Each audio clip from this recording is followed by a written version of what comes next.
Welcome back mga kaaldab. Ito na naman po ang inyong lingkod, si Mr. Destiny at magbibigay po tayo ng pinakamainit na update po ngayon sa social media. Ito po yung pinaka-latest mga kaaldab na mga kaganapan po sa Instagram, sa Twitter at sa Facebook. Di po ba? Na talagang pinag-uusapan. Ito nga pong Eat Bulaga. Biruin mo, no? 7.5% kung ikukumpara sa 3.3% ng Showtime. Yan ay base po base po sa mga survey mga kaaldab sa Pulse Asia.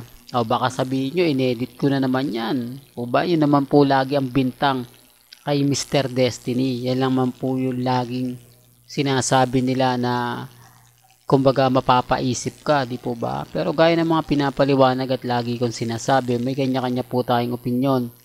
May kanya-kanya po tayong pananaw.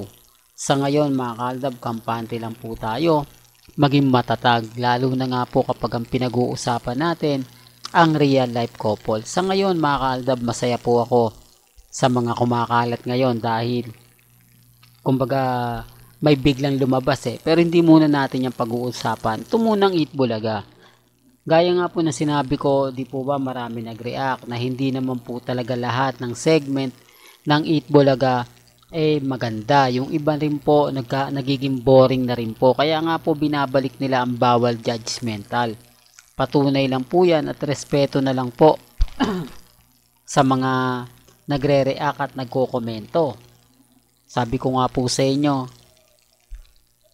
kaya nga po nakaramdam ang kumbaga ang TV5 na medyo hindi na nga po talaga maganda at hindi na nga po talaga kaaya-aya yung mga nagaganap at nangyayari nga po sa Eat Bulaga na ine-expect nila ang mataas ang rating, ine-expect nila na angat yung ratings, yung pala hindi, no? Ibig kong sabihin mga kaaldab, talagang mapapaisip ka, talagang masasabi mo na kakaiba po ba? Pero relax lang po tayo, maging kampante at maging matatag. Malay nyo, di po ba bukas sa makalawa mag-iba na yung takbo, mag-iba na yung mga nangyayari at nagaganap. Basta sa akin lang po mga kaaldab, maging kampante lang po, maging relax, maging updated, lalong lalo na nga po pagdating sa social media, maging mapagmatsyag kasi marami pong mga kwento ang lumalabas, marami mga tanong na talagang mapapaisip po kayo kung totoo nga po ba o hindi. Di po ba? Pero gaya na sinabi ko, lumalabas din po yung katotohanan. Galing din po mismo sa social media. Lumalabas din po ang katotohanan. Galing po mismo sa mga mami, sa mga tita, sa mga senyor. Kasi sila lang naman po talaga yung nagbibigay sa atin ng impormasyon. Sila lang naman talaga yung nagbibigay ng mga komento na talagang mapapaisip naman po kayo.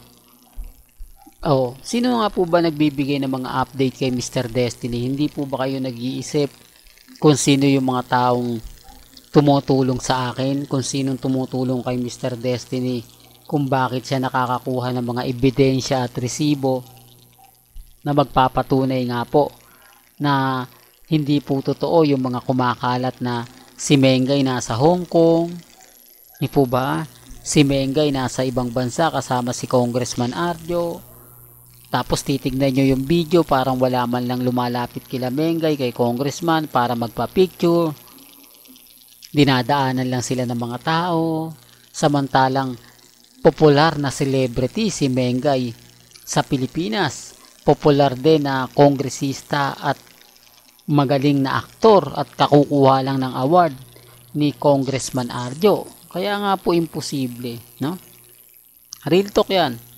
Remind ko lang po kahit anong gawin po ng TV5 o ng Eat Bulaga, mahihirapan na po talaga silang gumawa ng bagong record. Totoo naman po hindi po ba? Hindi na po nila matatapatan pa ang record ng Aldab Nation. Well, punta naman po tayo kay Mengay at kay Alden. Di po ba may nakita po kayo mga kumakalat sa Instagram, sa Twitter, na nag-post nga po si Dominic Roque na kasama niya si Catherine Bernardo. Post po yun ni Dominic Roque, nakita nyo po ba?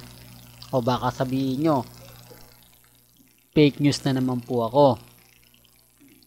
Sabihin nyo na magkaibigan lang naman yung dalawa. Di po ba? Wala namang relasyon.